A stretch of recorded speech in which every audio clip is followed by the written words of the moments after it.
I've always been a big fan of the Fallout series, and New Vegas has got to be one of my favourite video games of all time. So having a set of commander decks based on them has been a real treat for me.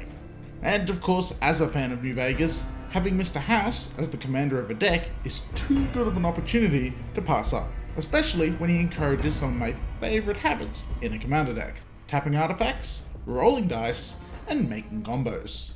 Unfortunately, Mr. House comes in the Caesar precon, which doesn't really have anything to do with his cool dice roll and artifact abilities. So instead, I'm going to try and use as many cards as I can from across all the Fallout precons, while adding in normal Magic cards specific to House's abilities to make the deck work.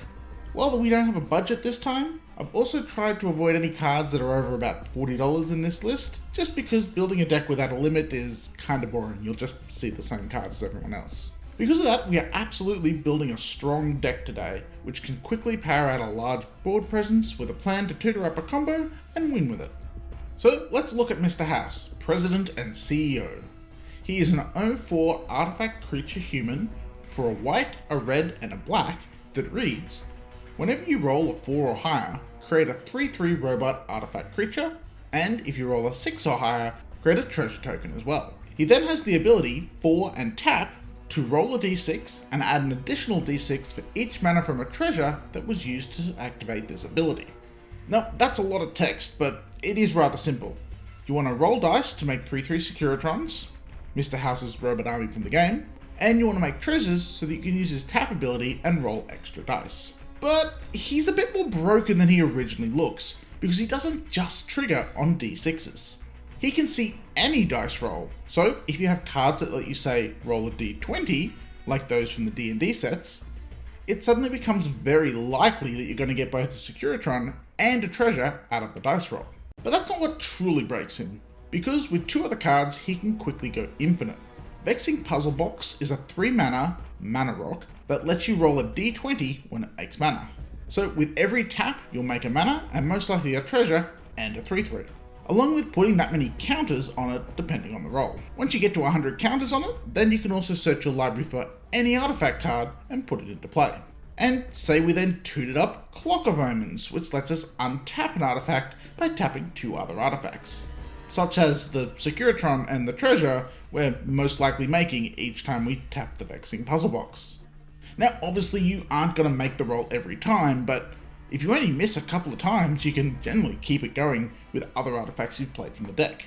And once you've filled it up to 100 again, well, now you can get a Roaming Throne out and basically go infinite, since you can make at least 2 artifacts with every d20 roll 4 or higher. And with a 6 or higher, you're making 4 artifacts. From there, you just keep making more mana, Securitrons, and tutoring out artifacts until you can win the game, such as using an Agility Bobblehead to untap all those Securitrons and give them haste, or to draw your deck with the Intelligence Bobblehead, or get all 7 Bobbleheads out, and with Dice Manipulators, win the game with the Luck Bobblehead.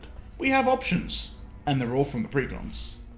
So that's the game plan of this deck. Get Mr. House out, and get Vexing Puzzle Box tapping and up to 100 counters as fast as possible. And when we aren't doing that, it's about rolling as many dice as possible by creating treasures with his ability. So let's get into the deck and let's look at the dice roll cards. Vexing Puzzle Box, Component Pouch, the Luck Bobblehead, Maddening Hex, and Miracle's Edict. We then also have Wild Blade of Frontiers and Barbarian class to improve our odds of rolling higher. Now, this may not seem like much dice rolling, and I'd agree. Most deck lists that are running Mr. House as the commander are putting as many d20 rolls in as you can possibly get in these colours, and I did do that first as well. But I found that it's not really the most efficient way. White, black, and red don't really have many good dice rolling cards, and most of them either have very underwhelming effects, or cost so much mana for the effect that it's not really worth it. For example, take a card like Delina Wild Mage, which is the 6th most popular card on Mr. House's EDH rec page. It costs 4 mana, so as much as activating Mr. House's ability. It doesn't have haste, and it only rolls on attack, so you're at least waiting till the next turn. And you need a player to swing at if you're going to make that happen, which is not always possible. And I think that's a lot of setup for one d20 roll.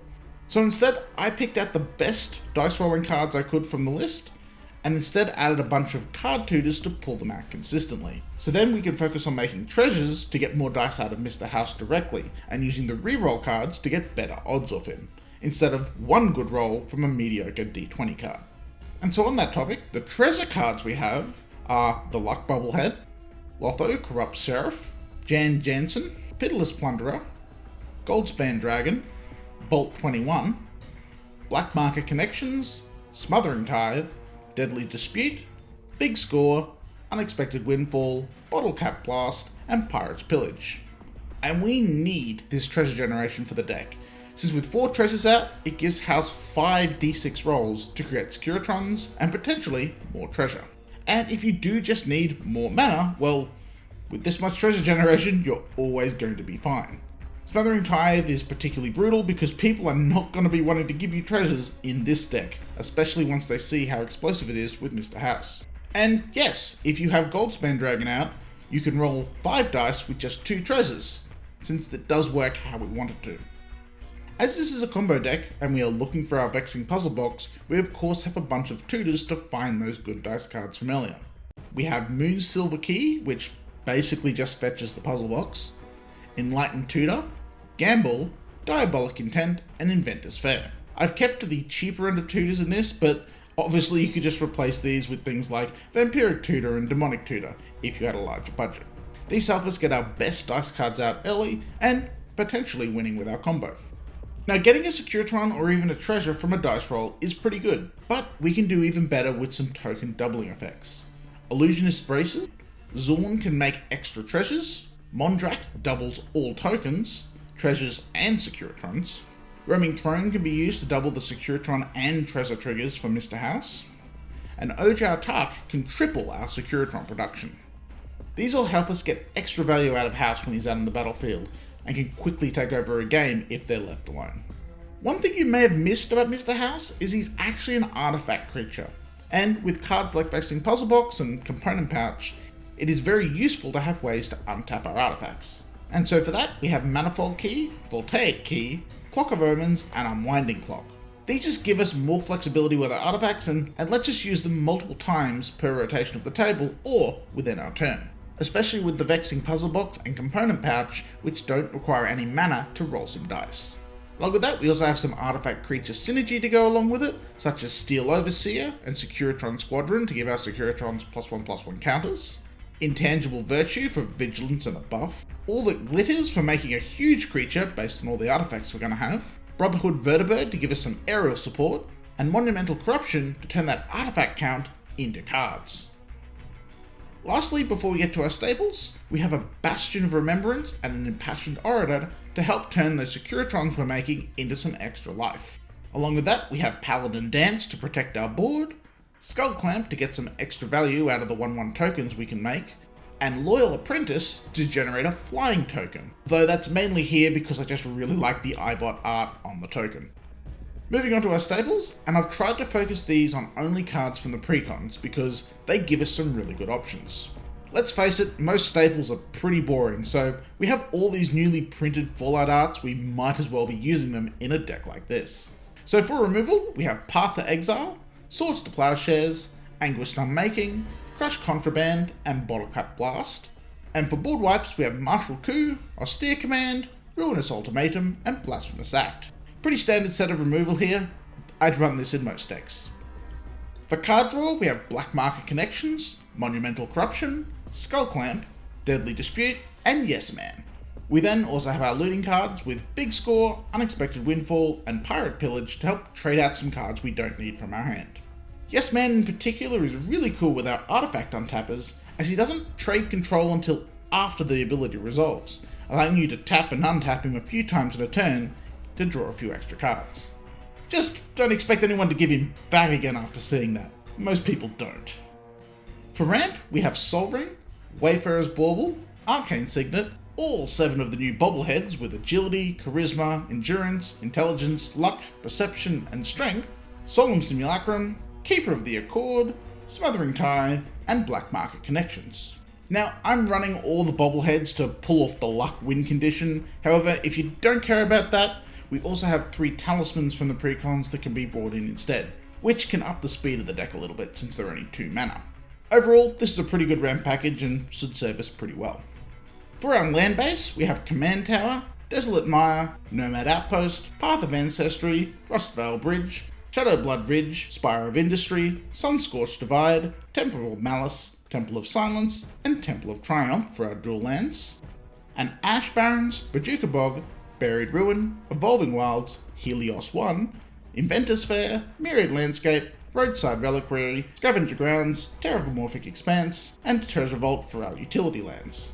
We have a lot of treasures in this deck, so hitting our colours isn't too hard, and this mana base gives us a lot of flexibility in the actions we can take during the game. One notable exclusion from this list is Underdark Rift, which I think you'll find in a lot of other house decks. But I think this land is too expensive for 6 mana and losing a land to just roll a d10. It just doesn't make sense for value in my mind. So how does it play? Well, Mr. House has been really fun for me to playtest with, mainly because I've been trying to build a deck like this for over a year now. A really fiddly deck with lots of small game actions each turn that generates lots of incremental value. And unlike a lot of the decks on this channel, this is a fast and explosive deck that, with a bit of luck, can go from 0 to 100 very quickly. House is also a really low drop. At only 3 mana he'd come out early, and with a few treasure generators, quickly build up a force that can be reckoned with. You can also activate him at instant speed, allowing you to keep your board fairly empty right up until you actually need those tokens to appear. This also makes him a really cool tokens commander, as you don't have to worry about playing out and getting ruined by a board wipe by wasting your treasures. You can hold them back until right before your turn. I took a few attempts at designing this deck before I settled on the Vexing combo build, first with the heavy dice focus, but I found that to be quite underwhelming. It pretends to be a dice deck, but really Mr. House wants treasures first to take full advantage of his abilities. In terms of power level, well, this is a much higher budget deck, so I would happily rate this as an 8 out of 10 and run it up against things like my Eldrazi deck or Living Death deck. It packs a very clear game plan, with tutors for combo lines, powerful cards, and strong removal. There are some options that I didn't include just to keep the price a little more, sane. Cards such as Dockside Extortionist and Ancient Copper Dragon, which are both obviously insane for this deck. Esper Sentinels as well is a great artifact creature that could help out with your card draw, and Urza Saga is another obvious tutor you could include. Without a budget, I would also run Anointed Processions to double both our Securitrons and our treasures, and as an enchantment, it'll last a little bit longer than the creature-based ones we already have. I would seriously just run it alongside all the other doublers we already have. They are just that good in this deck. So, if you're a huge New Vegas fan like me, I really recommend building Mr. House, as this is one of the best decks I've built in a while, and it can do it without sacrificing too much of the Fallout theme. But that'll do for this video. A brief update, I guess. We hit 1,000 subs last year, so yay. I didn't do anything for it, still don't plan to. I was busy at the time. Going forward, my plan this year is to try and make a video each month to get back into the habit, and from that we'll see how the rest goes. So, as always, thanks for watching, and remember, you may win some dice rolls, but the house always wins.